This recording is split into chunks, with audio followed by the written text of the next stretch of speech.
A listener warning. Please be advised that this episode contains content that may be disturbing to some listeners, including descriptions of violence. Listener discretion is advised.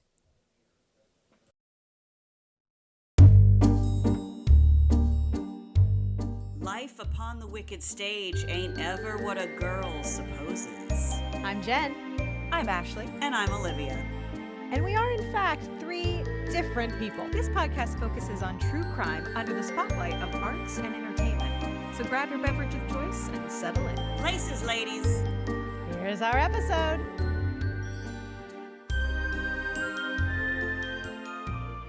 We made it. Listeners, it's an Easter miracle. Olivia, can you speak into the mic? Hey, everybody. A season and a half in, and as Jen so aptly put it a second ago, I no longer have my Fisher-Price mic. She's all grown up. You know what? I just wanted to be a Toys R Us kid, but now I have a real grown-up podcast mic. I would like to thank anyone that has been listening the whole time for sticking in there. Yes, thank you. It. And thanks to Jen, because I would keep getting these texts from her. Because she's our editor of like, hey, how's it going with getting a new mic? Just on a random Tuesday, she would send that to me and I'd be like, oh, damn it. Jen is the editor is like gently, just like, hey, buddy.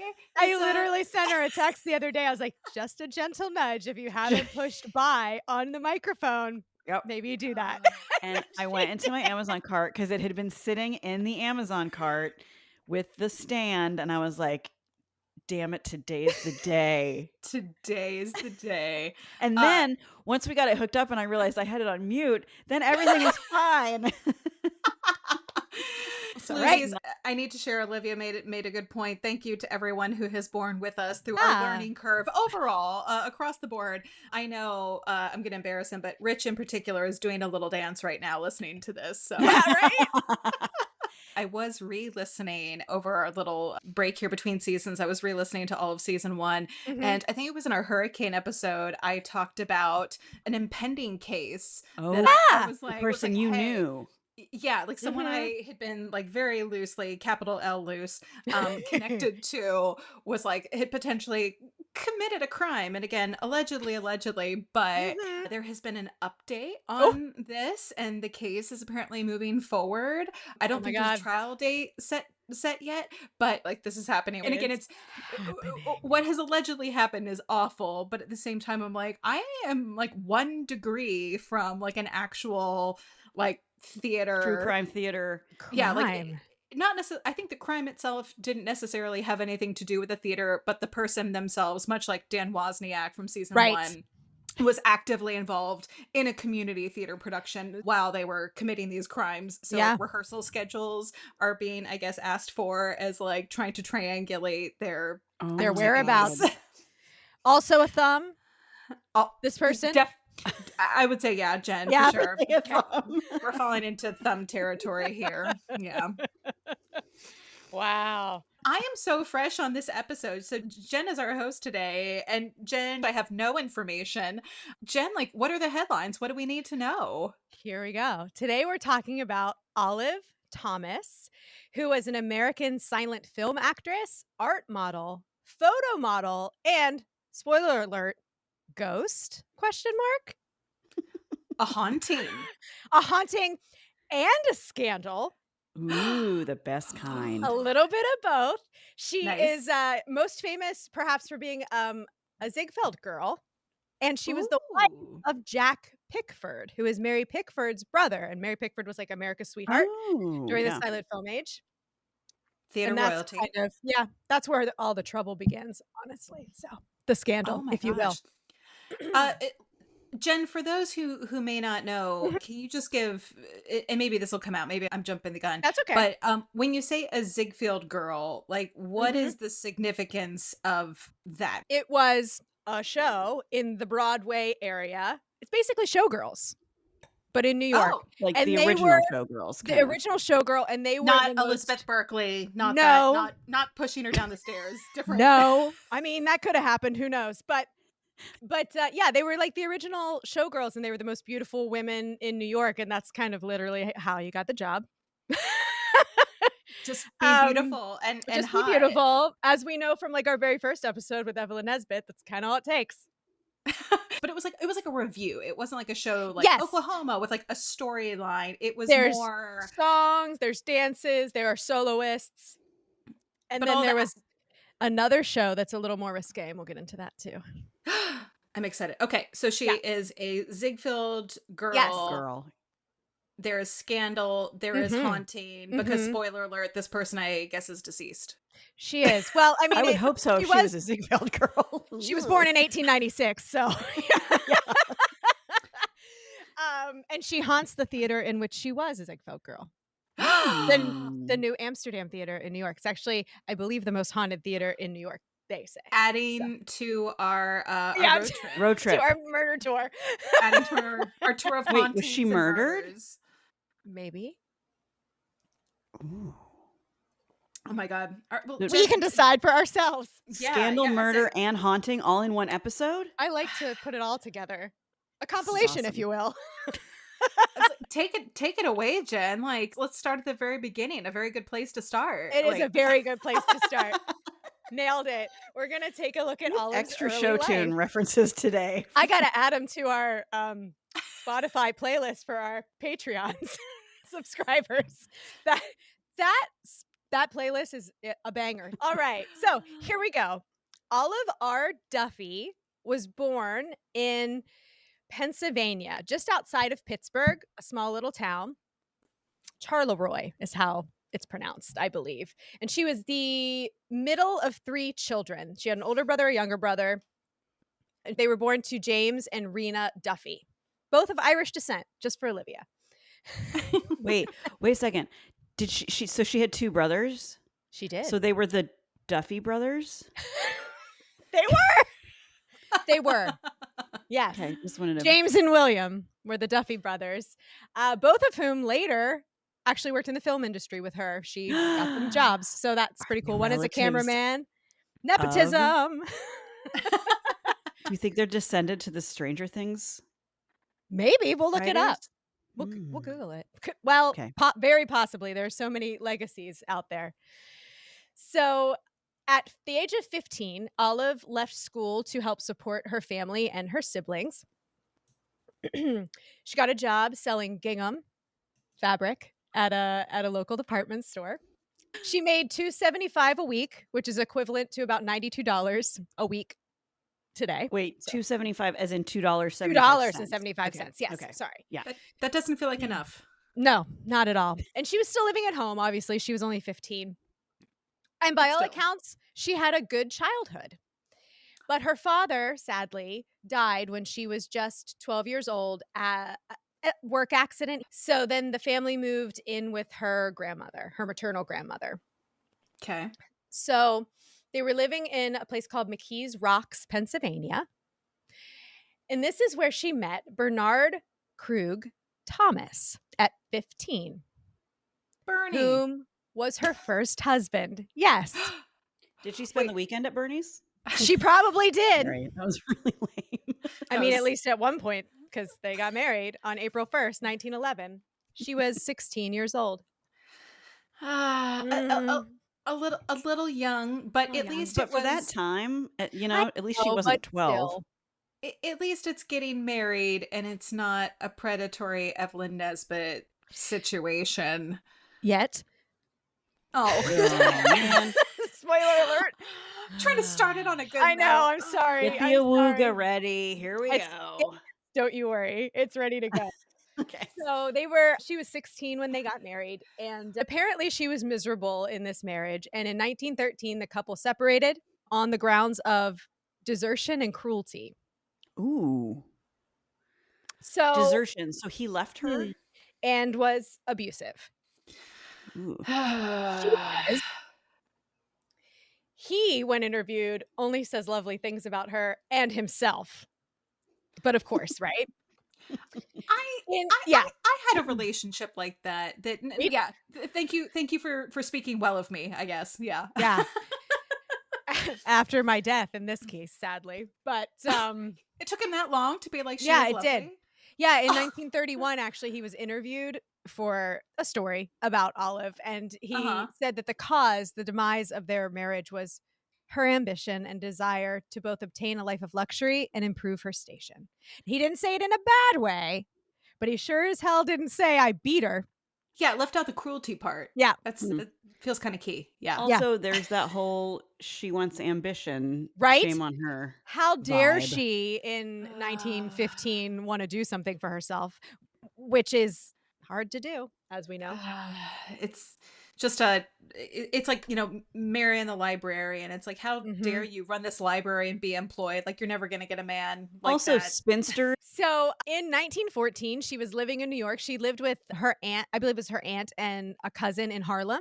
And in 1914, Olive entered and won the Most Beautiful Girl in New York contest, What? Aw, held by that's Howard cute. Chandler Christie, who was a commercial artist. So yes, she was literally the most beautiful girl in New York. Wow. And I- this is 1914? 1914. Yes. Wait, you So said Christie was an artist? An artist, a commercial artist. So did a lot of things for like Saturday Night Post. So Olive had pale skin, blue violet eyes, and dark curly hair again. Here we are, Ashley ladies. preens herself. She's ready to go. She's ready. So Ashley. it's like Winning all this these women who look like contest. I us. know, they really do. That's like I how don't to have get the on this violet podcast. eyes thing, though. No. Mm-mm. Contacts. It's fine. My eyes are blue. They're not violet, but Mine are green, so it's fine. Mine, it depends on the lighting. Exactly. Ding. Sometimes they're green, sometimes they're hazel. Mhm. It just depends. Just depends. So winning this contest helped establish her career as an artist's model. And she would later pose for Oh.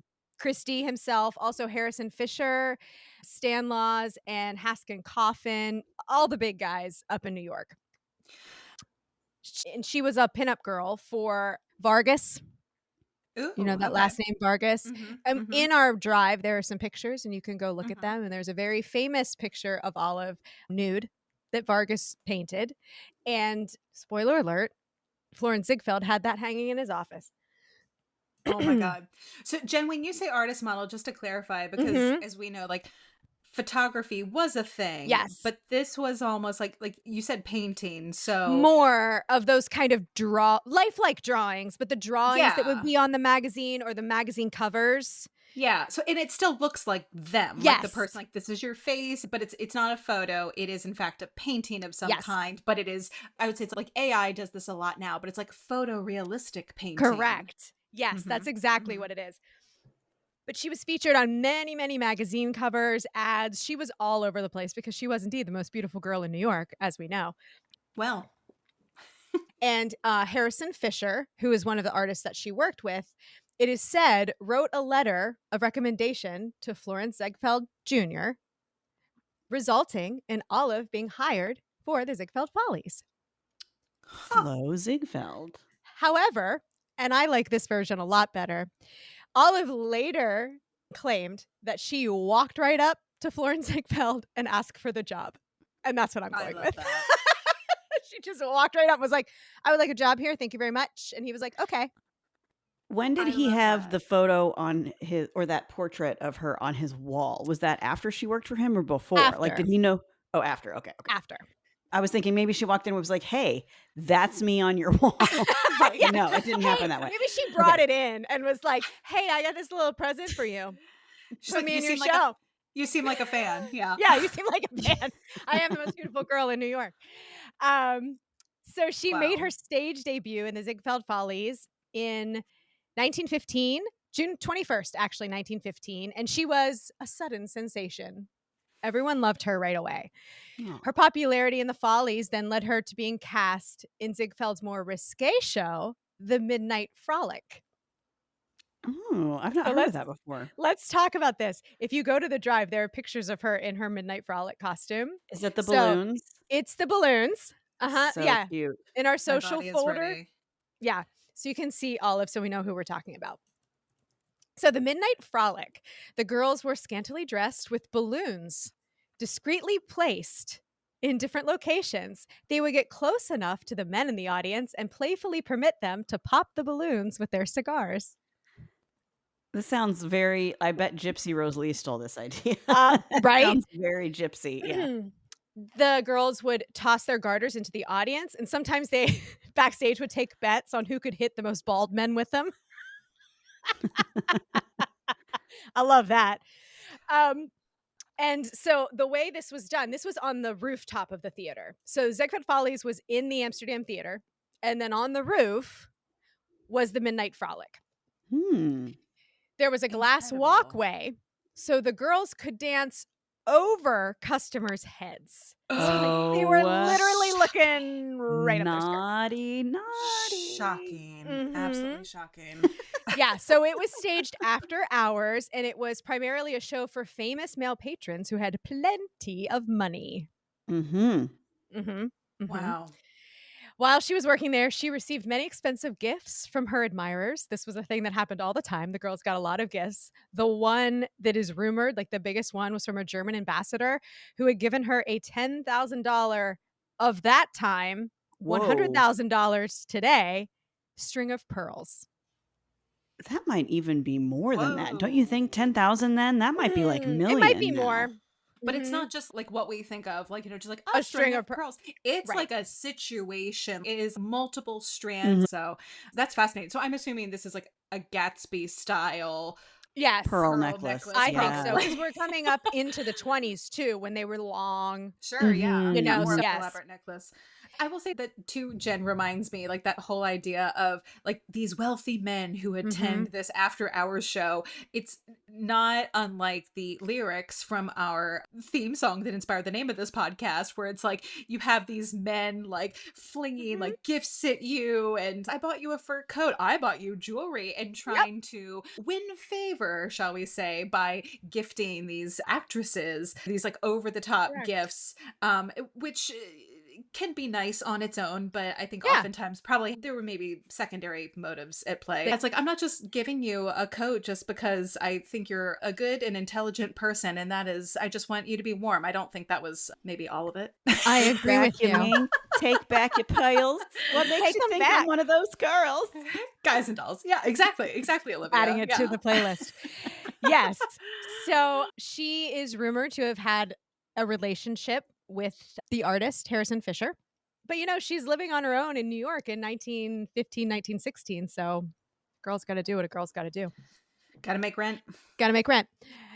Philip Mindel, who was the dramatic editor of the New York Tribune, said, "To know Olive Thomas personally is like being on friendly terms with an angel." Aww. And this is something that followed her entire life. She was very down to earth, and she was just the person that like, gonna say it, lit up a room. No, she did get murdered. Right. So I know. Yeah, everyone loved Olive. Damn, rooting for her. No. I know. You still will. She's wonderful. Ladies, we've said it before, and we're gonna say it again. We haven't talked about it yet in season 2. We haven't, so here it goes. Don't go around lighting up any rooms. Don't do it. You're in danger, girl. Molly, you in danger, girl. Darken the doorways.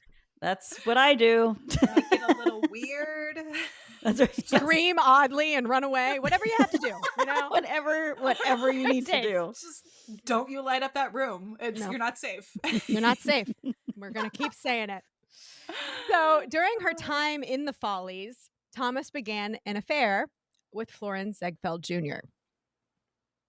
Ziegfeld, who was married to actress Billie Burke, and I'm sure you know her name, Glinda from The Wizard of Oz. Yeah. Florence Ziegfeld had affairs with all kinds of the girls, I would imagine. All the girls. A man who was producing a show of the most beautiful women was like, looking at some of them. Like, I'm shocked to find there's gambling going on in this establishment. Like, yes. 2 of them, I find this interesting also, were Lillian Lorraine and Marilyn Miller. Marilyn Miller later marries Jack Pickford after Olive's untimely demise. So there's a lot of stuff going on. It's all very incestuous. Showbiz. Very showbiz, incestuous. kid. That's showbiz. It hasn't changed. Yeah. And the reason Billie Burke knew about the other affairs, but Ziegfeld really seemed to care about Olive, and that she didn't like. The feelings. Yes, he He caught caught feels. feelings. Mhm. So it is said that the affair with Ziegfeld ended after Olive asked him to leave Billy Burke, and he refused. Mm. It's either that or when Jack Pickford came into the picture. Maybe a little bit of both. Maybe a little bit of both. Maybe timing. It was like, you know what? Right. If we're not going to take this to the next level, I got this other guy over here. He looks pretty Mhm. interesting, and it sounds Mhm. like he's maybe actually available. So Yeah, and interested. So here I go. And he's in Hollywood, which is where she went next. So Mm. Hollywood calls on our darling Olive. In July 1916, Olive signed with the International Film Company, and she made her on-screen debut in episode 10 of Beatrice Fairfax, which was a serial film. It was a TV show, basically, but it was a film because they didn't have I was TVs gonna say they then. don't have TVs. It's The Last of Us, but you have to go to the theater to watch it, and it's every week there's a new episode, and we find out like what's happening. Yep. Spoiler alert: zombies. Zombies. It's always zombies. Maybe not in Beatrice Fairfax, but nowadays. I don't think it was. Yeah. Also in 1916, she made a movie called Play Ball, and she became the official mascot of the 1916 New York Yankees. Cute. Well, that's It's really fun. fun. So she'd like go to the games, Adorable. they'd all take their picture with her because she's the most beautiful girl in New York. So Aw. I love this. in 1917, she made her full-length feature debut in A Girl Like That for Paramount Pictures. And that same Ooh. year, she signed with Triangle Pictures. So she kind of had a little bit of a freelance moment, and then she went on to sign. And at that time, and then up until like the 40s, 50s, when you signed with a studio, They owned you, they right? owned you. Yeah. You made movies for them. It was like working for a company, and they would give that you'd make sure you had work, which And kind you of were is nice. also, but conversely, you did not have as much creative control, Correct. and that you were Oh. obligated to do the projects they gave you. It wasn't like, Right. hey, do you want to be in this movie? It was more like, this will be your next movie. Correct. Like, They you're going to play also this role. Yeah, Correct. and they dictated who you could date and who you if you Yes. could marry Your or not. Like, personal What life. what Yeah. your hair yeah. color. So now she's with Triangle Pictures. And these are silent These are movies. all silent Yes. movies. Yep. Yes. Yes. hmm And I'm going to throw this because I I think this is it. can't stand it. My goal is to make Ashley spit her drink out every time she takes a sip. I She's say literally something. waiting for Ashley to take a sip of wine. And that says the thing. This season, Oh, spit takes. yeah. So for her first film for Triangle Pictures, this was a review, and I find this very funny and telling of the day. The pretty and dainty Triangle star, Olive Thomas, comes to the screen in Heiress for a Day, a charming society drama. Miss Thomas is said to be prettier and daintier than ever in this. Oh And God. that's it. That's the review. The pretty dainty Olive is prettier and daintier than ever before. What is that review though? Like Right. that has nothing to do with her performance. That is only based on aesthetics. That's like saying like Jen Yep. Bonner was hotter than ever before in her latest movie. It's like, what about her performance? And I it's like did have a review once that said I was well endowed and easy on the eyes. So her first film for Triangle Pictures was Madcap Madge, and it was released in 1917. So that was her first take with Triangle. She would make like 8 movies a year with these companies, which is insane. That is an insane schedule. 8 films a year is a lot of films. It's a lot of movies. So Olive she knew that the film business was fickle, and she did everything she could to ensure that she was more than just a pretty face in like 1918 movies, which is pretty awesome. Smart. So yeah, Very she was smart. dainty. dainty and pretty, daintier and prettier than ever. In fact, That Oh is my gosh. that is speaking of weird. That's something I will never be called dainty ever. Also, I don't like, think any of us would. So she was always asking questions on film sets. They called her Miss Inquisitive because they were, Aw, I love it. I do and too. it soon became standard practice on set to just explain to her what was happening before she asked, because it love would that, save though. time. They were like, Should okay, be we're doing that gonna need anyway. Olive to get to set 10 minutes early so Yeah, we can we explain gotta her. tell her what's going on. She wanted to know what was going on with carpentry. She wanted to know what was going on with Ooh. directing, with screenwriting, like everything. She wanted to know everything because Wow. she said that, like, she didn't know if maybe someday she'd be working as a carpenter, so she had to be ready. Oh, I I love like She that it. knew. though. Yeah, she even collaborated on a screenplay once, which I think is really cool in the early 1900s, Huh. and a director of one of her films said of her, "That girl has a businesswoman's head. I believe she will be capable of directing someday." Amazing. Oh. Yeah. Um, at one point, this conversation was noted, and I have a couple things that are, like, verbatim that I just love. So, this is one. Olive said to the film director, "Do you think I ask too many questions? Do you think it pays to learn something about pictures? Are all film actresses boobs? Think I have brains?" The response is, "I'm sure I don't know. You're almost too good looking, Miss Thomas, to be so afflicted."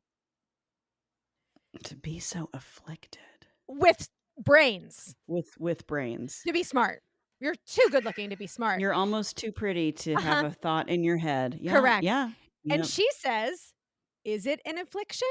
Don't good looking people have them? Why don't they? Do just homely people have them? Have you?" Nice. Amazing. Nice. Amazing. I Olive love the it. zinger. Okay. She had it. She was on it, right? I love And it. she always had an aspiration of being more than just an actress. And had she lived past 25 years, they say she may have gone on to be one of the great female directors. So, after leaving Triangle, Olive signed with Selznick Pictures in As in David December, O. David as O. in Selznick? David O. Selznick. Yes. So she signed in December of 1918 for a salary of $2,500 a week. Diggity Whoa. dang. That's big money. Yes, and that was in hopes that she would have more serious roles, but also at the same time, Triangle Pictures was kind of collapsing on itself, so she had to get out. Sure. She was making 8 films a year here. On top of her salary, she would randomly receive money from Selznick Pictures when her account was overdrawn, when she needed it. Her account was overdrawn a lot, by the way.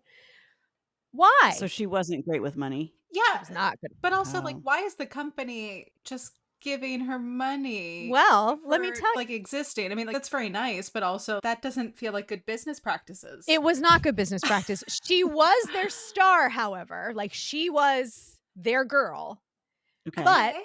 there are also rumors she was more to Myron Selznick and David than just their Wait, Myron actress. and David? So, Myron was David O. Selznick's brother. Oh. Now, get this. It's rumored that David O. Selznick reportedly added the O in memorial of Olive To after her Olive. death. Oh. Really? It's just a rumor, but yeah, I thought it was kind of Huh. cool. But these letters from Myron, he would send her telegrams and all of that sort of thing. For example, they would say things like, "Love Myron" at the end, or "Have you forgotten me, Ollie?" He would sign them, "All my love, Myron. Have not heard from you in 2 weeks. Is anything wrong?" So maybe there was something going on with the Selznicks. It's not It's like a for sure. Marilyn and the Kennedy brothers situation, maybe. Yeah. But Hmm. they might just love her because she's their star. And she couldn't take care of her finances very well. So we're kind of I'm left trying up to to that. I'm doing a little googing and Great. I don't see that the O stood for anything. So you might be right because Mhm. No, it and says he was just born David David Selznick. Selznick. I mean, it sounds like this is early days maybe for Yeah. him as a producer, but once the studio system really shook out, he did go on to become one of the, I was like, the Yes. foremost producers in Hollywood. Absolutely. I mean, like, he produced like Gone with the Wind and like all of these Right. like, just Yes. incredible films that we still know today. But this is early career for This him. is right when their studio started. And Got Olive it. was their first star. And I'm glad Got you it. said that about Gone with the Wind because I was going to say that. Also, Rebecca, which won Best Picture Rebecca. Yep. in 1940, which is a Hitchcock film that not everyone Mhm. knows, but I personally am a big You fan do. of. Yes. So her first film for Selznick Pictures was Upstairs and Down in 1919, and it proved successful.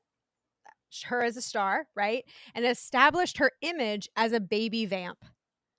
A So, baby vamp? baby I'm vamp. sorry. Yep. I'm So sorry. like a vamp, like we know what a No, vamp is, like no, a Oh, no, yeah. no. These are words I don't ever want to be to have combined together. Together. Yeah, No, baby no. vamp. I reject this nomenclature. Mhm. Baby vamp. Baby vamp. No, I don't like it. Yep. I'm sorry. I The don't. definition for it literally is a pretty or popular female student because she played a kid most of the time. Student. Yeah. Mhm. Mm. Yeah. Yeah. I'm fine with vamp. Yeah. I'm fine with baby. I Not don't together. want this. It's because it is this cross section of specifically for, and get ready the awooga noise, but like it Hold is on. for the creepy old man's Yeah. eye It's of the like I am this. sexualizing a child. Yes, but it's like I am this. It's like it's Jodie Foster in Taxi Driver. Right. I am this young child, but I am behaving as an adult woman, but I am styled like a young Mhm. girl, and I don't even know that I'm being sexual. It's like I don't Yeah, like it's Mhm. it. gross. I don't It's like gross. it. Yeah. I don't like it 100 years ago, and I don't like it today. No. Right. And I mean, she was at least Olive was older when it was happening and she wasn't actually a child. True, But better. But it's what it represents. it's what it just represents, shitty. and she was It's like- still being sexualized in different ways in Hollywood, casting couch, et cetera, et Better, cetera. but not great. Right. Correct.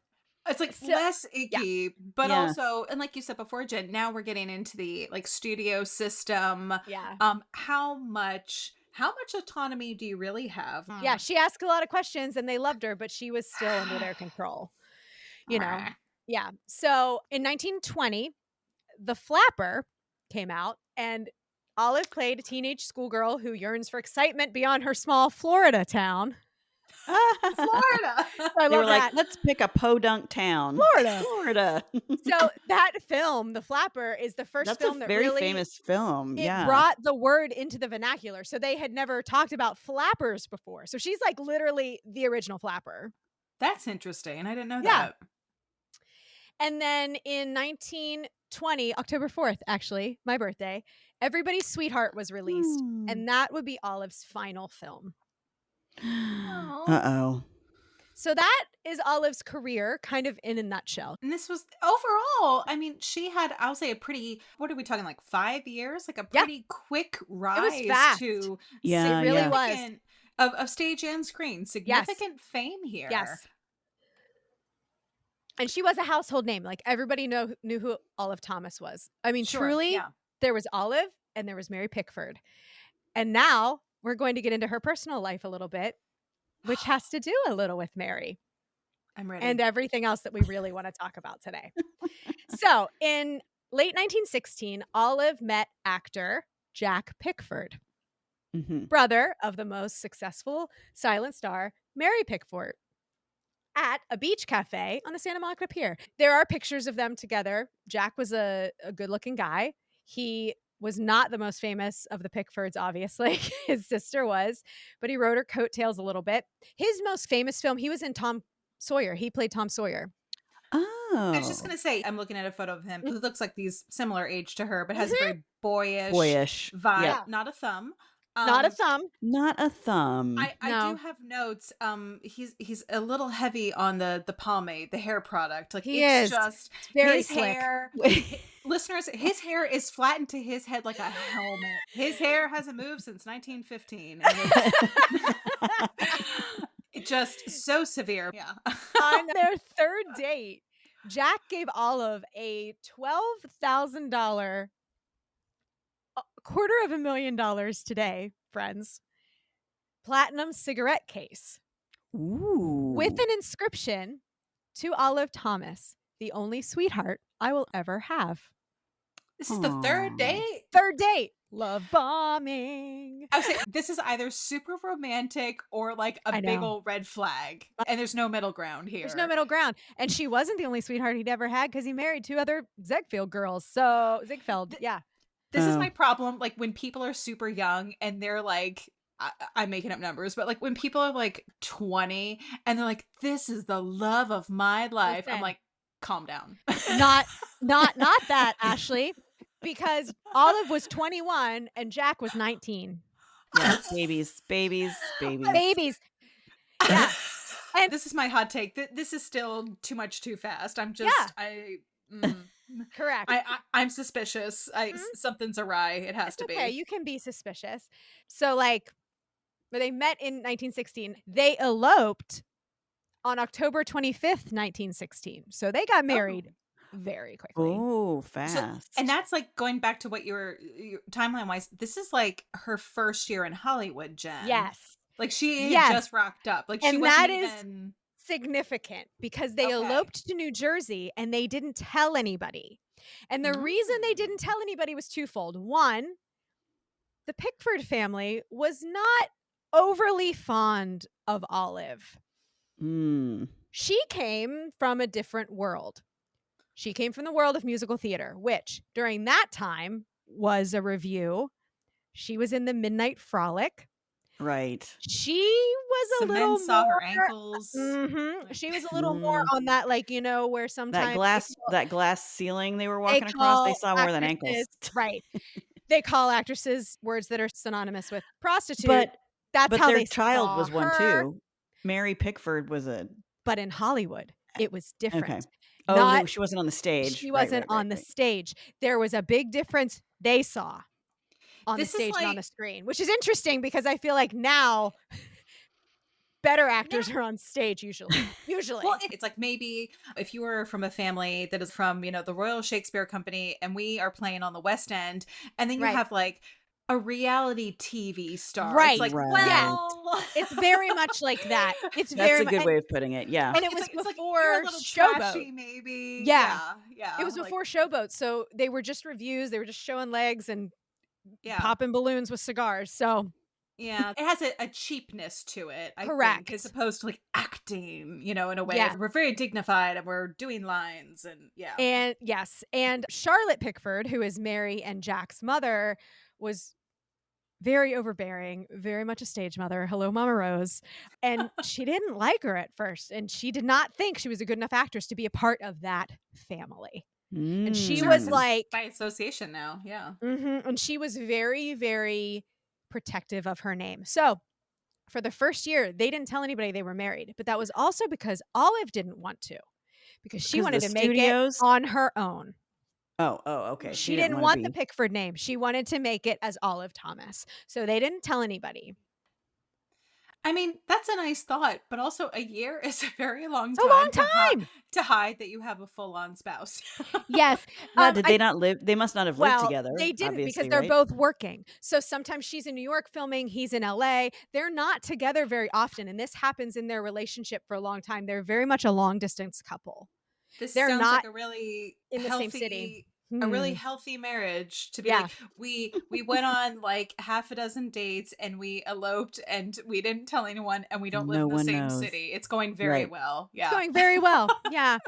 When they were together, were very infatuated with each other and like seemed to be very much in love. They also fought hard when they were together. They had a little bit of a volatile relationship. So it wasn't healthy. Eventually the Pickfords do warm up to Olive, but never to the point that maybe they should have. When is it revealed that they're married? Yeah, A that year was my later. next question. Okay. It was a year. It was a year. Okay. So And how did that go? much like what I said, Mary was like, well, they're just playing house. And mom was like, you're not a good enough actress to be a part of our family. So it was not great at first, but because they were never really together, it wasn't like they had to go to like Easter dinner with the family. So, but she had already made it as a star by that point. She was Olive Thomas. So Sure. now it does say by most accounts, and again, as we've been talking about this, I think that this is a romanticized thing to say. That's my hot take, that Thomas was the love of Pickford's life. Maybe the obsession of his life. Maybe of his young life. Of his young life. But their relationship seemed very tumultuous. It was filled with like highly charged conflict. And then they would make up with very lavish, expensive gifts to each other. Like they would buy each other cars, Oh. which they would, Cars? cars, which then the other would crash because they were often drinking. There's also this component that Mary Pickford was America's sweetheart. That was her name. Olive became known as everybody's sweetheart. Oh my gosh. Which is a little bit of a throwback to her days at the Midnight Frolic. But it was also nice because everybody loved her. It was that weird, like, paradox because people did love her. The New York Tribune guy was like, if you know her, it's like knowing an angel. She was wonderful. But there was that kind of, and she had nude pictures of herself painted too that were hanging in Florence Ziegfeld's office. So I'm going to guess Mary Pickford did not have nude pictures of herself floating around in the mix she didn't either. And Yeah. Mary very much controlled the narrative of the media. Sure, I bet. Yeah, PR for her family. Yeah. She was very good What at do it. you want? What do you want the image to be? What do you want the message to be? Mhm. Yeah.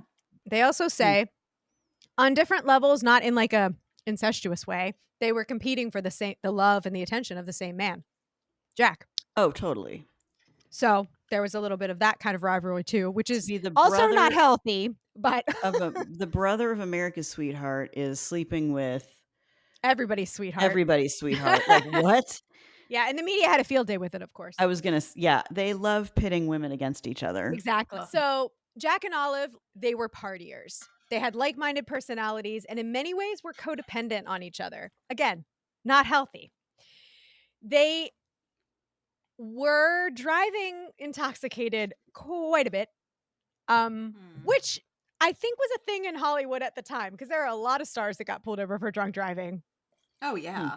Like, it happened. But they crashed many cars. What? This is yeah, like an ongoing thing? An ongoing thing. For example, Olive had an accident. 6 months later, she had another where she struck a 9-year-old boy. Oh my God. Did she kill him? He was seriously injured, but he lived. Then a week before, in the same car, Jack also hit a young boy. So this is also they hired a chauffeur. I was just going to say, great idea. Great idea.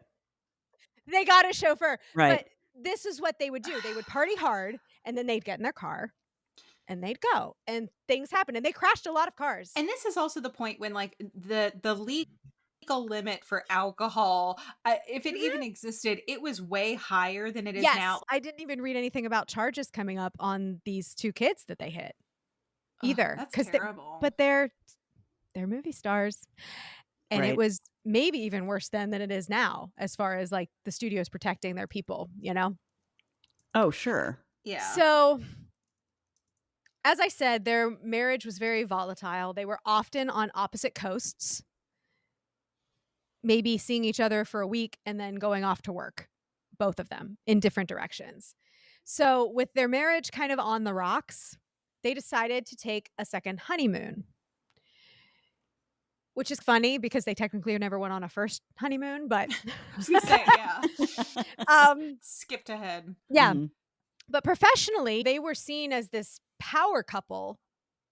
Everyone loved them, but privately, it wasn't so great. So in August 1920, the pair headed for Paris. That was where their second honeymoon was going to be. They arrived on August 20th because, they had to take the ship over. The boat. Yes. A memo. This is just interesting. And this kind of goes back to she was getting extra money from the studios. A memo from Selznick Pictures having Olive removed from the payroll was issued on August 16th. ¿Por qué? Yeah. What? Why? Right? So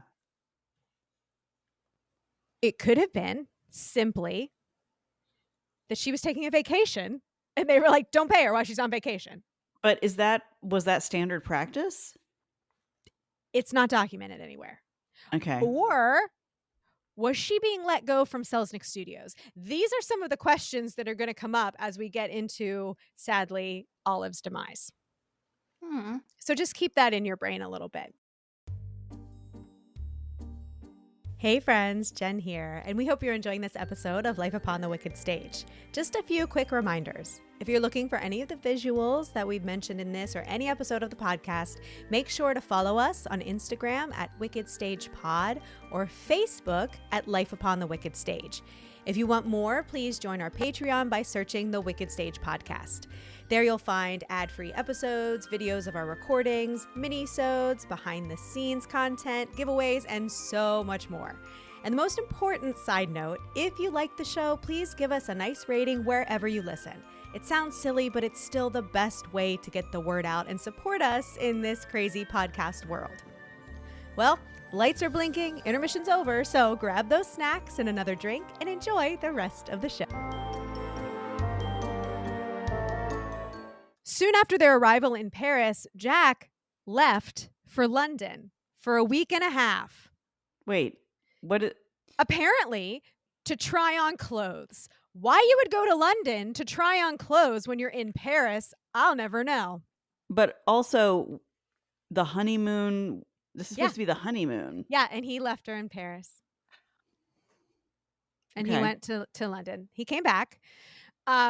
For a week and a half, though, to leave your wife on your honeymoon for a week and a half. Couldn't you either schedule the honeymoon later, or why wouldn't she go with him? Like, that's just a weird choice. Or that, yeah. Here's the thought: Jack was a notorious womanizer. So he had a lady in London. Maybe he had a lady in London. These are some questions that have never been answered, and why there's a little bit of a scandal surrounding what's about to happen. So, on the night of September 5th, 1920, which was the evening Jack returned to Paris, they went out for a night of entertainment and partying at the famous bistros in the Montmartre area of Paris. So that's the area where like the Moulin Rouge is. That's the party district. It's where all of the bohemians, all the artists were. It was, frankly, where absolutely they should have been because they were big partiers. Sure. Some witnesses say they were together all night long. Other witnesses say that they saw them alone, partying separately, by themselves and separately. Okay. Either way, there is absolutely no doubt that they had been drinking. Surprise, surprise. Surprise, surprise. It is also safe to assume that Jack had scored his share of heroin or cocaine because he was a drug addict. Got heroin in the chat. Heroin or cocaine? Okay, wait. When did so how long had he been a drug addict? Was flowing in Hollywood at the time. Cocaine was in Coca-Cola. That's true. Allegedly. Heroin is sort of, I feel like next it's level. It was more cocaine, I would say, than heroin. I think you would be correct. However, he was an addict. There is no evidence to say that Olive was at all. She did drink. He absolutely was an alcoholic, and he was a drug addict. Okay. Great, right? So good match. Good match. Listeners, just we've said it before, and we'll say it again. Heroin. Don't do it. Just wait. Don't. Have we said that before? We have. Much like if you had any questions, just don't. That's it. Don't do it. I don't think this podcast is going to be saving any lives, ladies. Let's just be honest here. So they returned to their suite at the Hotel Ritz around 3 a.m. Although some staff report that Olive returned earlier at 1 a.m. So that maybe she arrived at 1 and Jack arrived at 3. But there's this disparaging stories about whether they were alone or together. Make eyewitness accounts notoriously unreliable. Yes. Right. That is true. So Jack fell asleep. Most accounts that I have say he was sleeping and Olive couldn't sleep. They were leaving the next day for London. They were actually both going to London to get their ship to go back to America. So wait a second. Hold on. Okay. So they went on their second honeymoon. For a week and a half of that, he was away. He came back for one night and then they were leaving to come back. Yeah. So the honeymoon was one day together? I think that they had a couple days before he left for London, like 3 days maybe. Okay. I will also say I asked the interwebs travel time in 1920 between Paris and London. Yeah. Friends, it would have only taken him 7 hours.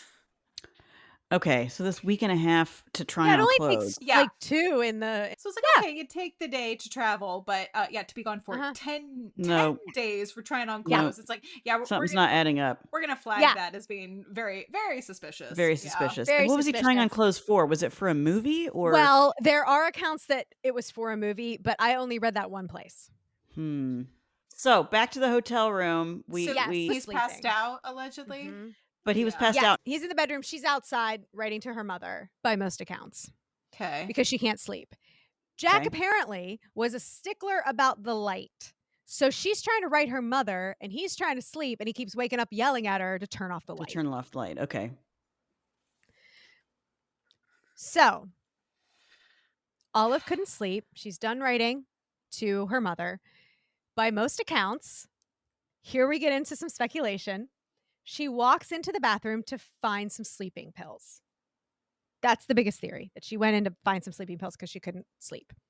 Okay. But since Jack had yelled at her for keeping the light on, she did it in the dark.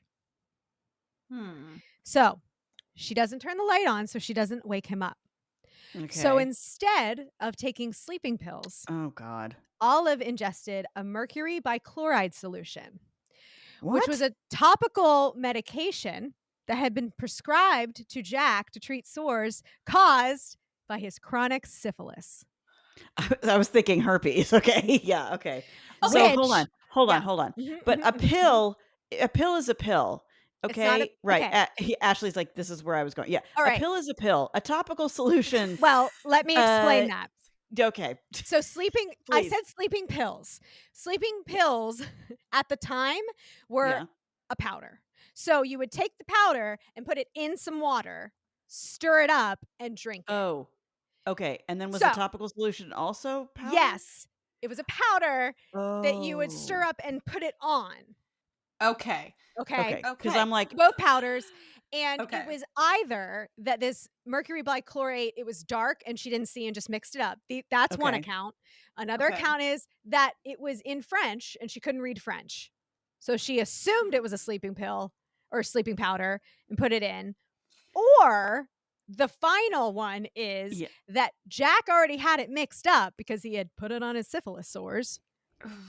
And she just she drank it? thought it was asleep because he's asleep. And she drank it. So she's like, "Oh, I'll just take the rest of this." I'll take like the- you How already Romeo mixed and some for Juliet. yourself. Oh, So I do yikes. want to say and note this, that Jack contracted syphilis in 1918, a year after he and Olive were married. And she, it sounds like maybe probably didn't have the syphilis, or at least not Correct. to the degree. Or, So yeah. he outsourced the syphilis. Is that what I mean? Is Yes, that he what I'm outsourced hearing? the syphilis. It is thought that maybe she contracted it later. That's not something that is proven, but she didn't have it. She didn't give it to him. So is there also a theory that he poisoned her Okay. on We're getting purpose? into some stuff. Okay. So I will also say, to avoid embarrassment, Jack told the public that she had ingested toilet solution That's better? Yeah, I was saying not better. I to guess avoid maybe embarrassment that he And- had syphilis. right. I was saying, yeah, his embarrassment, not her embarrassment. She ingested drain cleaner, kind of like is Yeah, what he was saying correct. instead of okay. Now, mercury bichloride could be used as a toilet solution, but that's not why it was there.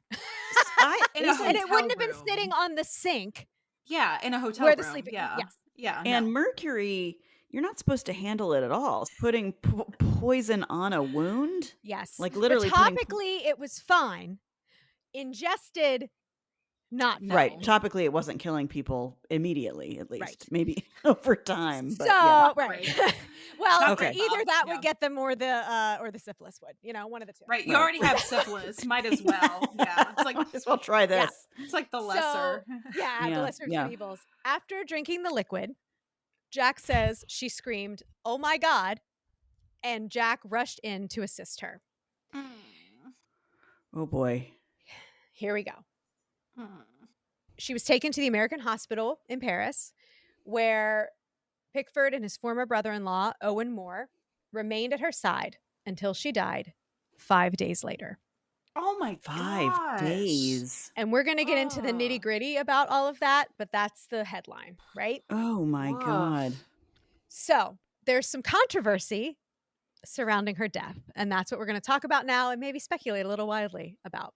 Okay. So, That's while Olive was awful. laying in the American hospital, the press, because this is the first time the press starts scandalizing Hollywood. This is the first, like, Mm. account of, like, "Ooh, Any what happened?" Hollywood scandal. Mhm. Yes. Oh, Wow. Wow. So interesting. the press begins reporting on various rumors that begin to arise about circumstances of the incident. Some papers reported that Olive had attempted suicide after a fight with Pickford over his Mm, alleged infidelities. Sure. mm, Others yep. say she attempted suicide after discovering Jack had given her syphilis. Well, Also on the bingo card. yes. Yes, Definitely, yep. there were rumors that Olive was plagued by a drug addiction. She wasn't. The papers said that she was. Mhm. And that she and Reaching. Jack were involved in champagne and cocaine orgies Ooh, that sounds in fun. Paris. Because in Paris, they started blaming Paris. They were like, it's Paris's fault that you 'Cause it's killed so our wild American in Gay stars. Paris. Yeah. It's Yeah. not Amsterdam. Like, calm Right. down. Like Right. Right, Calm down. right. But these champagne and cocaine Or orgies, Berlin, apparently, for that right? matter. Like, let's Yeah. champagne and And cocaine cocaine. orgies. It orgies. feels like a lot of work, but okay. Right? So the press started saying that they had been involved in these, or that Jack had tricked her into drinking poison in an attempt to murder her to collect the insurance money. Now that one could be That's a what? classic. Yeah, Classic. Classic. Yeah. Murder for insurance. That old it's chestnut. even back Yeah. Yeah, then. even Yep. back then. So Owen Moore, who is his former brother-in-law, accompanied Pickford and Thomas in Paris, denied the rumors, saying that Olive was not suicidal and that she and Jack had not fought that evening. They Hmm. Okay. probably did because they fought all the time. And they were Um, both drunk, yes. But maybe probably. Right, right, not Right. like right. any, nothing special. Yeah. Right. Right. Right, right. Right. So Jack Pickford also denied the rumors, saying Olive and I were the greatest pals on earth. Her death is a ghastly mistake. Hmm. On September 13th, 1920, Jack gave his account of that night to the Los Angeles Herald Examiner. So this is long, but I'm going to read it because it's interesting, and we're going to talk about why it's interesting after I'm done. And Okay. this was given the night she died? This was given on September 13th. So she would have died September 10th. Okay. Okay. She ingested the poison on the 5th. She died on the 10th. So 10th. this was the 13th. We arrived at the Ritz Hotel at about 3 o'clock in the morning. I had already booked airplane seats for London. We were going Sunday morning. Both of us were tired out. We both had been drinking a little. I insisted that we better not pack then, but rather get up early before our trip and do it then. I went to bed immediately. She fussed around and wrote a note to her mother. She was in the bathroom. Suddenly, she shrieked, "My God." I jumped out of bed, rushed toward her, and caught her in my arms. She cried to me to find out what was in the bottle. I picked it up and read, "Poison." It was a toilet solution, and the label was in French. I realized what she had done and sent for the doctor. Meanwhile, I forced her to drink water in order to make her vomit. She Hmm. screamed, "Oh my God, I'm poisoned." I forced the whites of eggs down her throat, hoping to offset the poison. The doctor came. He pumped her stomach 3 times while I held Olive. Oof.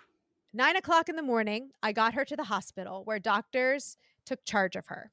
They told me she had swallowed bichloride of mercury in an alcoholic solution, which is 10 times worse than tablets. She didn't want to die. She took the poison by mistake. We both loved each other the day we married. Since the day we married, sorry. The fact that we were separated months at a time made no difference in our affection for each other. She even was conscious enough the day before she died to ask the nurse to come to America with her until she had fully recovered, having no thought she would die. She kept continually calling for me. I was beside her day and night until her death. The physicians held out hope for her until the last moment, until they found her kidneys paralyzed. Then they Oof. lost hope. But the doctors told Wow. me she had fought harder than any patient they ever had. She held on to her life as only one case in 50. She seemed stronger in the last 2 days. She was conscious, and she said she would get better and go home to her mother. "It's all a mistake, darling Jack," she said. But I knew she was dying. She was kept alive only by hypodermic injections during the last 12 hours. I was the last one she recognized. I watched her eyes glaze and realized she was dying. I asked her how she was feeling, and she answered, "Pretty weak, but I'll be all right in a little while. Don't worry, darling." Those were her last words. I held her in my arms, and she died an hour later. Owen Moore was at her bedside. All stories and rumors of wild parties and cocaine and domestic fights since we left New York are untrue. End quote. Ooh, how tragic. Here's where we're going to get into a little bit of speculation and some things that don't quite add up. Okay. Yeah. So, a lot of the things Jack said are contrary to medical reports. Okay, I was wondering where does that come, because there was a lot of people around, hospital staff, me and the receipts. there we go. He said that she was verbally communicating up until her death, but ingesting the mercury bichloride and throwing it up would have burnt her vocal cords, making her incapable of speaking. Ooh. And not only burnt Ouch. her vocal cords on the way down, But on the way up. but on the way back up again, because he forced her to vomit. I had that exact thought as you were reading it, Jen. I thought, like, this doesn't track. From also even just like having your stomach pumped in general, not to be too grisly with it, but like having your stomach pumped also involves like putting a hose of some kind down your throat, literally like into the stomach, and then they like force the contents of your stomach up like more than once, which also wreaks havoc on your esophagus and can cause like significant like hoarseness injury. Like just that piece alone is really traumatic. The pain in she terms must of, have been in for 5 from the days. second she took it. So the second she took it, it would have burned all the way down. Like she knew I she don't just took even know if something she would have been able horrible. to yell, "Oh my God." Wow. I don't know. I never Maybe just ingested. a scream. Or just like a some croak. sort of like Right. like shrieking, like a visceral. Right. But Olive and Jack were the only two people in that room when it happened. So after Olive's death, the police initiated an investigation and an autopsy was performed, which attributed the death to acute nephritis caused by mercury bichloride absorption. On September 13th, 1920, which is the same day Jack gave his account, her death was ruled accidental by the Paris physician who conducted her autopsy. The type of death, poisoning. Presumed cause of death, unknown. Wait a minute. Cause implied accidental, as suicide and homicide were left unmarked. So type of death, we know it was poison. We don't know how she happened to take the poison. Was she tricked? Was it an accident? Then how could it be ruled an accidental death when you don't know that? Because suicide and homicide weren't checked. So accidental is the only other. It could have been. It's like by default almost. Yeah, exactly. So without overt evidence of, well, like we don't have a suicide note and she didn't say anything to indicate like I'm going to kill myself. And there wasn't any sort of overt reason to believe it was homicide. So we're going to go with column C, accidental, in the absence of anything else. Interesting. Yeah. So here are some theories that surround Olive's death.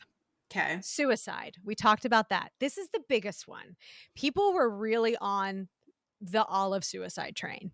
Really? I'm not on what the a horrible Olive way to suicide go. train. Like you could throw yourself off the balcony there instead. There are so many ways you could do it. Yes. Right. And also it seems like based on everything you've told us up to this point, Jen, out of left field as far as this is someone who doesn't seem like they're emotionally desperate or like really volatile. It's like she seems like she kind of has her act together. Like, and she worked really hard to get where she was. Were they saying that because she was taken off the payroll, maybe she had been fired and so she was upset? So there we go. Yeah, we're going to talk about some of those things. So suicide, some reasons. Because Jack gave her syphilis, maybe. It was curable then, though, right? It's not treatable. It wasn't curable. It was treatable. Treatable, I mean. But also, it's like syphilis, it's not fatal. It's not great, but like it's not great if you don't treat it. But at that point, it was treatable and you could live with it. So that's one theory. The other theory is because of Jack's womanizing. But she doesn't seem like the type that would kill herself over a man. Well, and there's also because there's also Myron Selznick and David O. Selznick, who are like love and honor, and maybe they had an open relationship. It's not talked about, but like they lived on opposite coasts, and she was not alone all the time, I don't think. Right. She was having her She own had stuff admirers. going on. And you could also be maybe like disappointed by like, Yeah. my husband is like having an affair, or Right. my husband has side pieces, or like, hey, this marriage is not going the way I want, or hey, this Right. marriage might be breaking down. But I think it's a big jump to get from that, especially if you have other adoration and support to be like, Correct. well, I have nothing left to live for. It's like you Right. manifestly do. Like, And she'd been married before.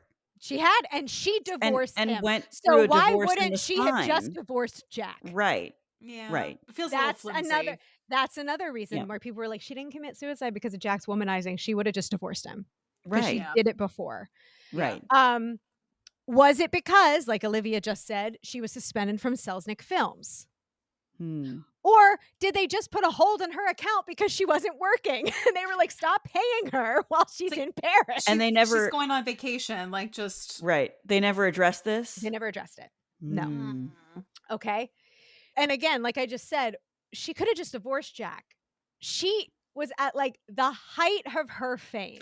Yeah, I don't Yeah. think suicide.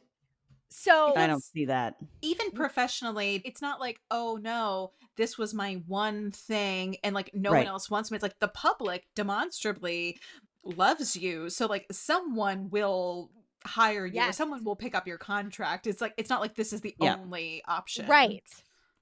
So like could she have had an undiagnosed mental illness? Maybe, Sure. except there's no account of it. Yeah. It would have come out Growing in up. other spaces. Except this one night. But Right. that doesn't. Yeah. Unlikely that it's like sudden onset mental illness. Whoops. That Yeah. feels like a lot. Feels It like a lot. Well, feels- see, but they could just like justify away any kind of female erratic situation by saying they were hysterical, because Right. back then that's what Yeah. was, so she just got hysterical. She Yeah. just got upset and decided to kill herself. It was so Hmm. let's just say there's another Okay. theory that it was a suicide attempt to scare Jack and bring his attention back to her. Maybe she's capable of that. She's an actor. Maybe she wants to make a scene.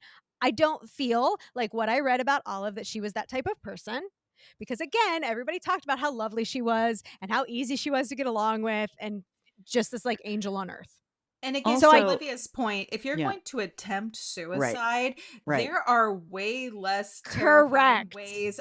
Correct. Yeah. This looked worse than it was. How's that? Yeah. Mercury This is- bichloride is not an That's attempt. that's No, not a joke. that's a no. guaranteed death. That's Yeah. not an attempt. Well, That's yeah, like like, that's proof. and also just like a terror, like you said earlier, Olivia, like of all the things you could do, that's really just like painful and bad. It's like even if you just wanted to like, oh, I'm gonna like take sleeping powder, like, Yeah. I'm gonna eat sleeping pills, just Take go a to lot of sleep. that. Yeah, like and that's just go to yeah. right. yeah, that seems like a more Right. likely if it was like you saying, Jen, like, oh, I just want him to worry about me. Those are the suicide theories, and they were all over the Mm. papers.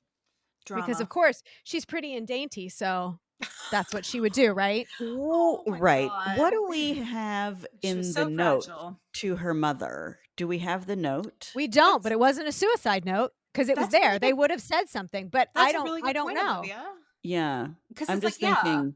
if you are like backing up, if you are so distraught by fill in the blank reason, and then you have taken the time to write a letter to your mother minutes to hours Yeah. before you're like, you know what, like I can't stand it any longer, wouldn't Yeah. there have been something in There'd that? be like a tone to the note. Something. Thank And you for all she- you've done for me. I love Right. something. Like some closure or like Yeah. goodbye or something weird. Yes, and because Mm, they good had a point. good relationship, so she wouldn't have just not said anything to her mother. Right. Yeah. You wouldn't just be like, "Hey, I'll see you on Mm. Tuesday," and then surprise, like, yeah, Right. no, that Yeah. seems Right. unlikely. Right. So the next theory, murder. Yeah. Mm. So did Jack do it to cash in on her life insurance policy? Did he get the insurance money? that he was rumored to have taken out on her before the trip? Okay. There's But- something there. There is, but then on top of that, his family's already rich. Yeah, did Yeah, he but- need the money? Did he need They the might money? have cut him off 'Cause he They married may have. her? Well, they were okay with her by this point. It was just at the beginning that they didn't love her, like, they warmed Oh, up to okay. her as it went along. But, But did yeah, he have maybe drug debts from or buying heroin right? Heroin or or cocaine. cocaine? There is this guy called Captain Spaulding. He's in Paris, and he was, like, the drug runner in Hollywood. He was in Paris during this time of her death? Mhm. There's nothing, like, concrete, but it's a little Mm, weird, yeah. and he was Mm. around them a lot because Jack had a Mm. drug problem. Hmm. Hmm. I didn't do a lot of deep diving into that because we still have to get into Olive's ghost, but Oh, that's but right, I there forgot about the yeah, haunting. yeah, there's a haunting, but there is, a man named Captain Spaulding, and he was arrested in relation to drugs during this time. Hmm. So it's, like, connected, but not directly connected, and I maybe that was because of Mary and her, like, press power also. Is there any other motives that he would have to kill her, such as, like, blackmail? Did she find out something about him or Maybe, I mean, he's also part of the, like, most powerful acting family of the time, Mhm. right, in Hollywood. So like you said, maybe he got cut off, maybe he needed money, maybe she wanted to divorce him and he said no, or the family said no. I don't know. There's a whole bunch of different scenarios, but none of them really make sense Makes on sense. Right, their face, and it's like, he might have killed her, but, like, why would he? He didn't need to, if you right. will, and I feel like that's where, like, Jack is, it's like, could you have killed her?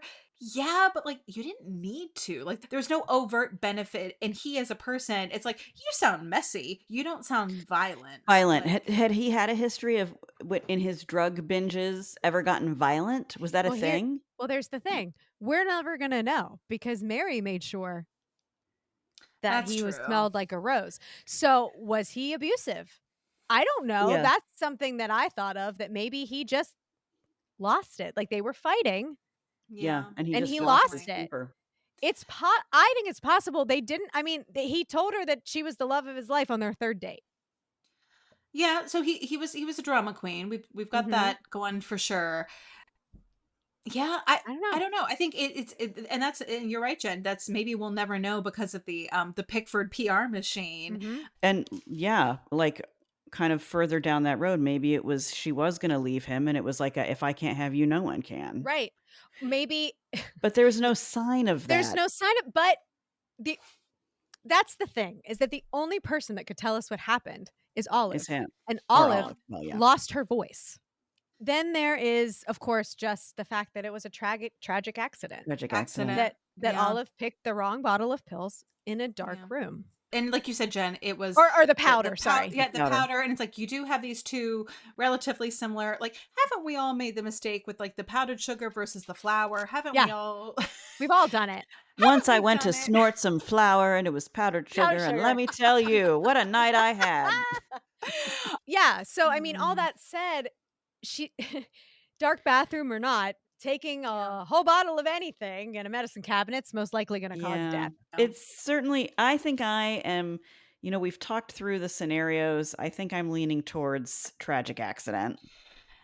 It's not sexy, but I'm with you, Olivia, in Yeah. terms of just it's one of those kind of like the Natalie Wood case, and again, you can speculate, Yeah. but I think sometimes it's like we as also like audience members, Mhm. it, it is. This feels creepy to say, but like it's more boring to Yeah, it be like, Should be an accident. it Sure. yeah, We is. it's like want it you want the stuff. story. I think when it is something that is preventable like that, where it's like, Yeah. oh, if I had only, I think that also makes it even, it's sadder and it's more human and it's Mhm. more like, oh, that could be any of us. Like anyone could Yeah, do that. And like, Yeah. A ha- stupid mistake took her life, right, yeah. most likely. And how, I think. But, what's so sad about this, I think, is that like I said, the only person that can tell us what happened was Olive, and and she couldn't. she couldn't talk because he made her drink water, eggs, and milk to make her throw up. It just totally fried those vocal cords and made her live in agony 4 days. In fact, Oof.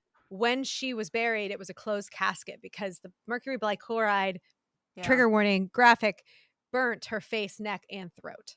So they had to close her casket. Yeah. Like, it was Like it really, burned really through. bad. Oh, And I it hope just she was unconscious. Like I know he's Well, that's dramatizing that she spoke. I hope they put her on like morphine drip and she was so out. me too. mm, So here's the thing. I think it could have been an accident for sure.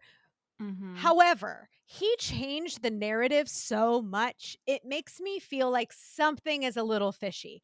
And maybe the fishy thing is just that he left it out and he feels guilty. Yeah, and it was his fault that she didn't turn the light on. So maybe he just Right. felt shame. Maybe. Yeah. Yeah, But that's a there good was a point. lot of there's I think like we said, it's probably not the sexy thing, but it was probably a tragic accident. But I Mhm. do think that there is a possibility that there was something else because of how much he changed that narrative, even if it's just, I feel guilty. Mm. So How Olive awful. Florence Ziegfeld Jr., her lover and the Admirer. creator of the Ziegfeld Follies, always Yeah. blamed Jack Pickford for her death. Ooh. Really? Huh. And she was 25 years old. Huh. 25. Okay. So young. He So blamed young. Did he think that Jack murdered her or he just blamed He like just blamed him negligence? for the death. It doesn't It was I didn't read, like, what he said, but he blamed uh-huh. him. Hmm. So let's get to the part Okay. 3. Yeah. Yes. So before we get into the reappearance of Olive Thomas, I just do quickly want to say this, that the press coverage of Olive Thomas's death was one of the first examples of the media sensationalism related to a major Hollywood star. So her death has been Huh. cited as one of the first major Hollywood scandals. Wow. She Yeah. is buried in Woodlawn Cemetery in the Bronx, so we can add her to our Oh, trip. Our tour. And Jack did go on to marry again 2 more times, and they great. were both Ziegfeld girls. He had Ziegfeld. a type. Yep, But they Ziegfeld, yep. they I they keep saying it didn't wrong. die mysteriously. They They just didn't. They just got older and I he was didn't. like, "Nope." Yeah, get no. out, I need a 20-year-old. Um, okay, so Ridiculous. here we go. The reappearance of Olive Thomas. Okay. So, you would think that might be the end of the story, just a sad tale of a tragic death of a beautiful, promising starlet, but our story doesn't end there. According to numerous accounts, the ghost of Olive Thomas still resides at the famed New Amsterdam Theater in the Times Square district of Broadway. Mm. The New Amsterdam Theater was the home of the Ziegfeld Follies, where Olive first Mhm. became famous. It was built in 1902 and was at the time the lushest, most opulent theater in the area. Nice. Ooh. By the 1930s, however, the New Amsterdam had fallen into wretched disrepair. Mm. Wretched. Very wretched. Wretched disrepair. It was a movie theater for a time before being shuttered due to the massive decay inside of the building. The I mean, So, wretchedness. the wretchedness. So, like a lot of theaters, it was a theater and then a movie house, and Mhm. now it's a theater Went back to a theater, again. yeah. theater again. So, when the Disney Theatrical Company decided to begin live theater performances in New York City, they bought the New Amsterdam Theater. They started a massive $15 million restoration Mhm. that brought Wow. the old, once beautiful theater back to life. And that is when the occurrences started. Because as we know, ghosts They and restorations don't go go hand together. in hand. Yeah, they don't like you to change things. Like, what you doing? What you doing there with that What you doing? What you jackhammer? Hey, doing with it? What hey, you hey, doing? put that down. Put that Yeah. down. So the story centered around stagehands Oh. who saw a beautiful woman in a green 1920s dress walking around the theater and then abruptly vanishing. Ooh. Now, Disney didn't buy it till when? Uh 90s? 19 That's what I was 90, I thinking. feel like it's 96. I had that somewhere. Something like So that. she was chilling for a long For a time. long time. Yeah. Okay. Okay. So, the most famous story, a security guard woke up Dana Amendola, who was the vice president of operations for Disney Theatricals, in the middle of the night. The guard had been doing his rounds when he felt someone tap him on the shoulder. Mhm. Understandably frightened, the guard did not immediately give chase. He saw a Give mysterious woman. chase. He didn't run after her. He saw a mysterious woman in a flapper dress walk through the wall onto 41st Street carrying a bottle of poison. So that's like No. the most famous account of Olive What? at the Wait, how theater. did he know it was a Drama. bottle of poison? Like skull Did it say God. crossbones poison? She situation. was she tapped him on the shoulder, and so he turned around and she was there, and then she just walked away. So she Oh must my have been pretty And close to God. him. She was like, Yeah. I just did a point and a thumbs down. God. Yeah. So since that time, the ghost of Wow. Olive Thomas had made many appearances at the theater. Okay. So she never hurts anyone and Right. seemingly appears only when the theater is mostly empty. Okay. The Okay. lobby is filled with pictures of actors that have worked at the New Amsterdam Theater. The last picture before you enter the orchestra seating section is of a beautiful woman, and that is Olive Thomas. Oh. You have to blow a kiss and say goodbye to the picture of Olive Thomas placed at the stage entrance to the theater. So the actors, when they go in, there's one right when they walk in, and they have to say hello and they have to say goodbye Goodbye. to keep Olive We very, very happy. we have to say goodnight to Annie. If you're the last one out Yeah. of the theater, you better say goodnight, They had Annie. to say 'Cause hello and Annie goodbye to Russell Catherine at Theater. Titanic. That's what Mhm. they just want to be acknowledged. They Just want to wanna be be acknowledged. acknowledged. This is also the New Amsterdam Theater today, Jen. Huh? It's a working theater, like you said. That is where Aladdin is Aladdin, right now. yes. And prior to Aladdin, it was Mary Poppins. Mary- So if you go and see Disney's Aladdin on the Broadway, that is in the New Amsterdam. The New Theater. Amsterdam. Correct. That's This- quite a story. The woman walked through the. So she went Well, out onto there's 41st more. Street. She went to get some pizza. Yeah, she wanted a slice. She wanted a slice. Yeah. She was hungry. So this is very interesting. She appears to be most upset by the annual Broadway Cares Equity Fights A's benefit. This is because that's where a few of the surviving Ziegfeld girls are invited. Oh. That's why she's upset. It's not because it's Broadway Cares Equity Fights Huh. AIDS. She I was likes gonna that. say. Yeah, no, it's because the Ziegfeld girls are there. She's like my people. My people, and Oh, I'm not here. And so she Huh. They gets a are. little riled up, is it? Is Yeah. it that kinda Maybe, what yeah. happened? Is she not Huh. invited? We don't know. So one year, the sets started shaking violently for no reason. Another year, the light bulbs on one of the office floors all burned out simultaneously, and there was Nope. no electrical problem whatsoever. Yeah, get out. Oh, wow. She doesn't like it. She's like, No. why am I not invited? Wow. You know? They need to just invite her. I know. They should just invite her. They say hello and goodbye. Yeah. So, It's easy ever the fix. ever the flirt, Olive Thomas's ghost only appears to men. Wait, what? She only haunts men? I love And it. they have heard her say, "Hi, fella.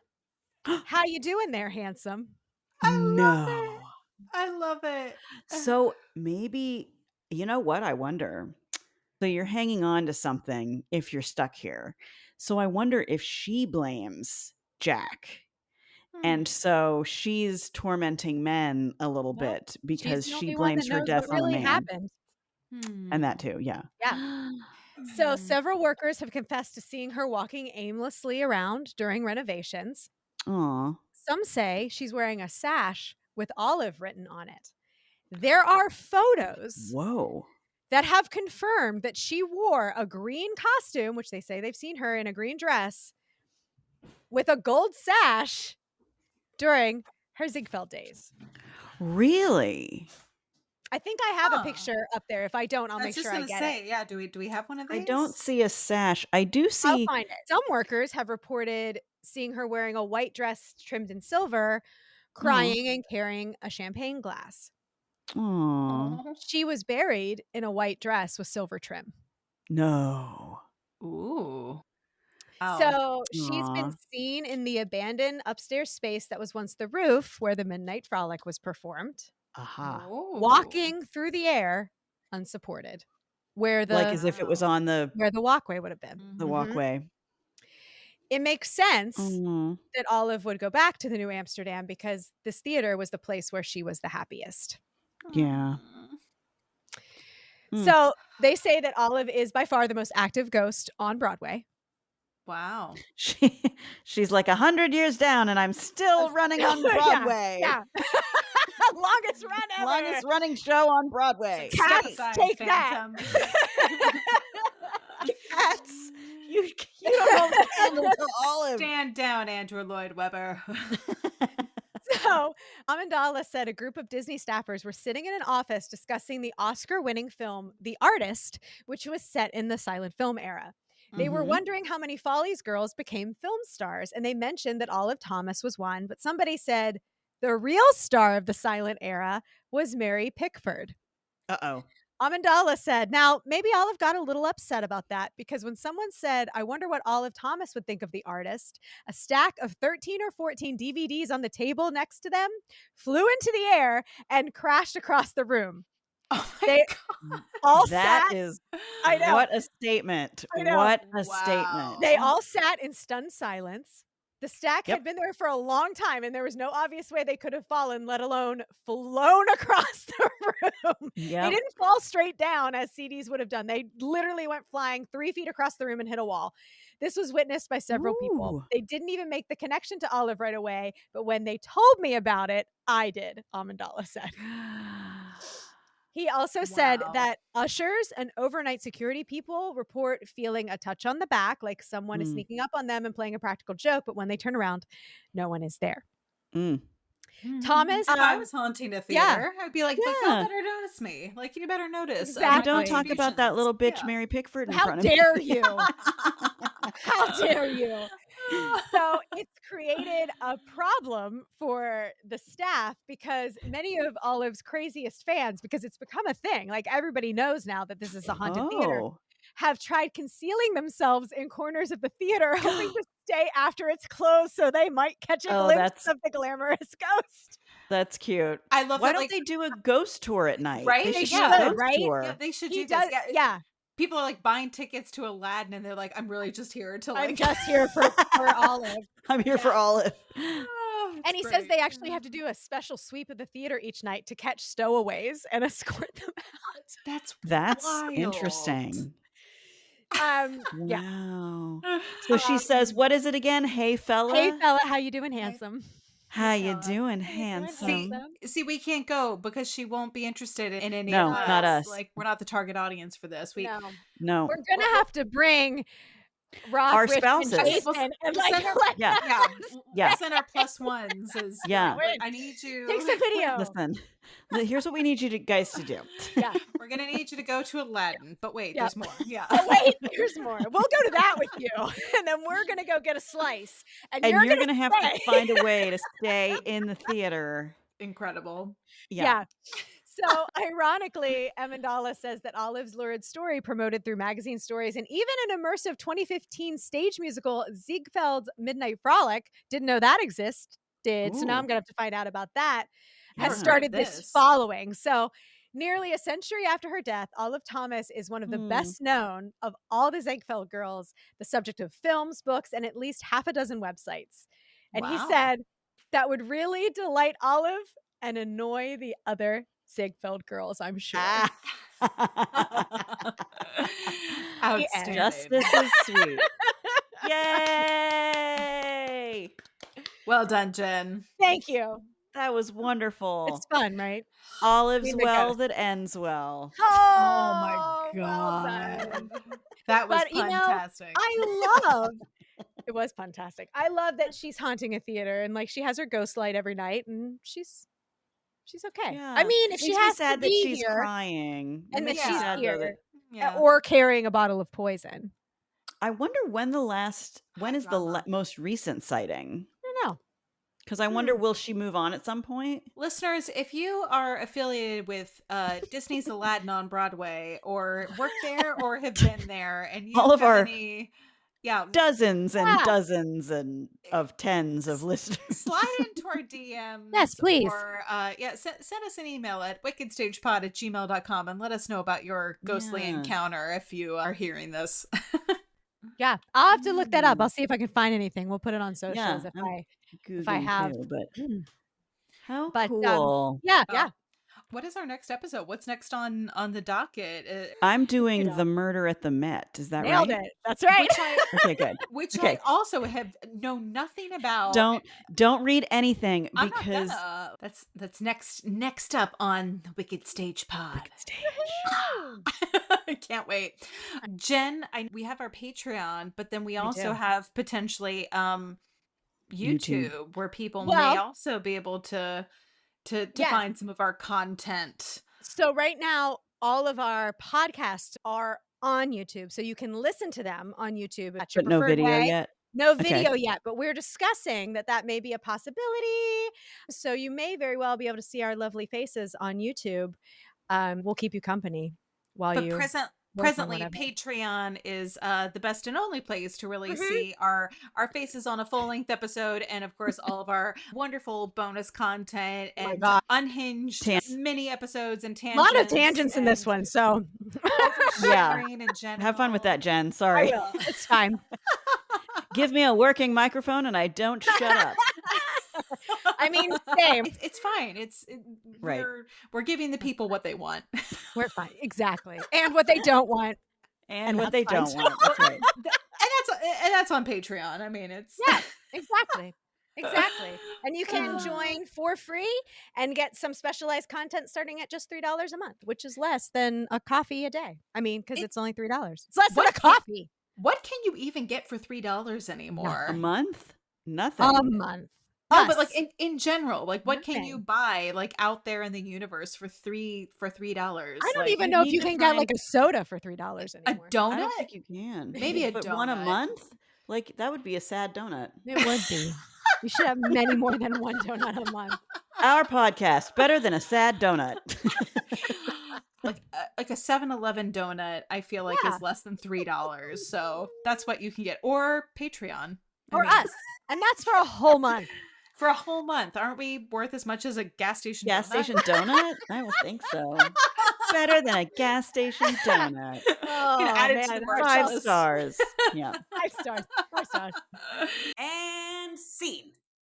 Thanks for listening to this week's episode of the Wicked Stage Pod. Follow us on Instagram and check out our Patreon for more exclusive content. These deliciously wicked episodes drop every other Friday, so make sure you subscribe or follow and don't get left